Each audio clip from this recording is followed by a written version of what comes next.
Super Orion deu um show aqui na nossa live passada e não vai ser diferente.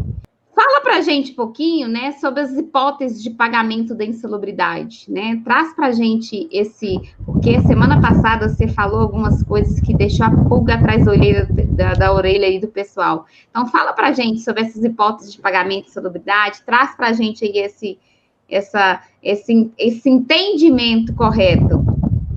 Vamos lá então, Poliana. Pagamento de insalubridade é sempre algo que gera bastante angústia e que a gente precisa conhecer muito bem a natureza jurídica dessa rubrica que é a insalubridade. A insalubridade, gente, ela é trazida lá na CLT como uma hipótese de salário-condição. O que significa isso? Eu vou pagar a insalubridade se ocorrer a condição para o pagamento. Qual é a condição para o pagamento? A exposição do trabalhador a alguma das condições insalubres elencadas na legislação trabalhista.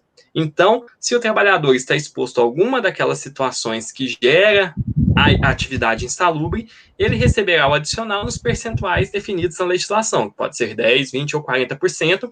Hoje o entendimento do judiciário é que a incidência desses 10%, 20% ou 40% é sobre o salário mínimo, até que seja regulamentada a base de incidência disso. Então, a definição hoje do STF é que é em cima do salário mínimo.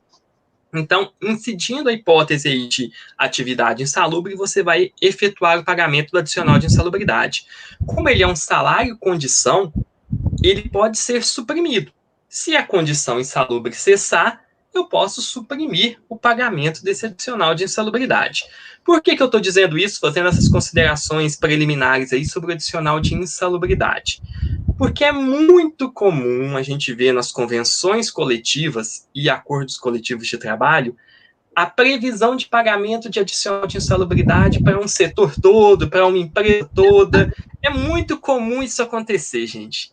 E pelo que eu acabei de dizer para vocês, vocês acham que isso é mesmo insalubridade? Não é, né, gente? Insalubridade é quando há exposição à condição insalubre. Como que eu comprovo a exposição à condição insalubre? Por meio de um laudo específico que é o laudo de insalubridade. Eu mostro pelo laudo de insalubridade, feito por um técnico, muito provavelmente aí por um engenheiro ou médico do trabalho, que vai comprovar a existência, então, da condição insalubre. Acordo de convenção coletiva, gente, não é documento técnico. E aí, qual a preocupação que eu tenho com vocês, profissionais de DP? Minha empresa fez o acordo coletivo, ou o sindicato que representa a minha empresa celebrou a convenção coletiva. E aí eu tenho que pagar a insalubridade. Será que na hora de lançar isso lá na folha, eu vou lançar isso como a rubrica insalubridade mesmo, ou seja, salário condição, que eu preciso de um laudo técnico para comprovar, ou isso é uma verba decorrente de convenção, acordo coletivo, e não tem natureza jurídica de insalubridade. Lá na convenção, o acordo decidiram lançar como insalubridade, chamar isso de insalubridade, mas que quando eu vou analisar a natureza jurídica disso, não é insalubridade. E aí, por que eu pergunto como eu vou informar isso na folha? Porque se eu lançar como insalubridade, provavelmente em algum momento vão exigir um laudo comprovando a existência dessa condição insalubre, né? E aí eu tenho uma série de medidas de proteção que eu tenho que tomar em relação a esse trabalhador. Pode ser que haja alguma relação dessa condição insalubre com a aposentadoria especial, e aí talvez a Receita já vai querer saber também, opa, você está pagando insalubridade, não são a mesma coisa, mas eu quero entender que atividade insalubre, que atividade nociva à saúde é essa exercida na sua empresa. Olha o problema que você vai criando. Tem mais. Se na convenção você paga insalubridade na convenção, depois você não pode suprimir.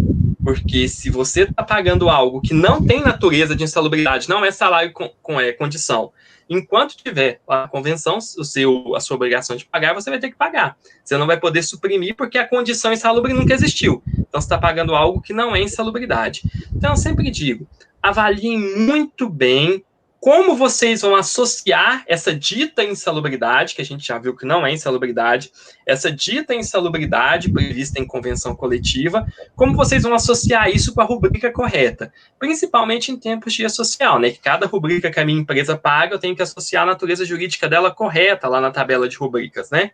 Então estejam atentos. reflitam, pensem bem. A minha opinião é sempre que, nesse caso, não dá para eu lançar isso como insalubridade da tabela de rubricas do E-Social, por exemplo, porque isso não é insalubridade, isso não tem natureza jurídica de insalubridade. Isso é uma verba salarial que eu decidi pagar na convenção coletiva ou no acordo coletivo, que eu chamei de insalubridade. E mais, gente, se eu estou pagando uma verba para todo mundo, quem tem direito a essa verba não está recebendo ela. Se eu dou algo para todo mundo, significa que quem tem direito não está recebendo. Porque ele está recebendo um acréscimo salarial em relação aos demais. É isso que a lei garante a ele. A Constituição garante a ele, né? Um acréscimo salarial porque ele está vendendo um pouquinho da saúde dele. Então, como ele está vendendo a saúde dele, ele tem que ganhar um pouquinho mais que os outros por conta disso. E isso não está se refletindo na prática. Então, olha aí uma possível ação judicial, um passivo trabalhista que eu posso estar gerando para a minha empresa. Então, muito cuidado, alertem os gestores sobre essa questão de negociar pagamento de insalubridade em convenção, acordo coletivo, expliquem os riscos que existem nisso, e, tendo essa previsão na convenção, acordo coletivo, façam a associação adequada da natureza jurídica dessa verba que está lá na convenção. Insalubridade é aquilo que decorre de comprovação de condição insalubre por um laudo de insalubridade.